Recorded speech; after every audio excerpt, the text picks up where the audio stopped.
Plot 2 lojtarë shqiptar mes më të mirëve të javës në Serinë A italiane.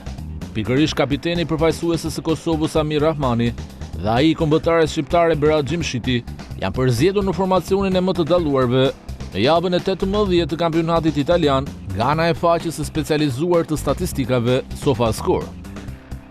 Konkretisht Rahmani ishte protagonist në fitoren e Napolit në trasfert kundër Lazios, duke shënuar gol në Olimpik, aty ku napoletanët fituan 2-0.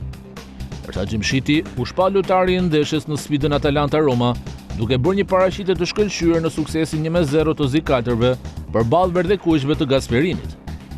Rahmani u vlerësua me notën 8, ndërsa Gjimshiti i shpallur lojtari i ndeshjes në Atalanta-Roma ishte më i vlerësuari me notën 8.9 bashkë me Marcus Thuram të Interit.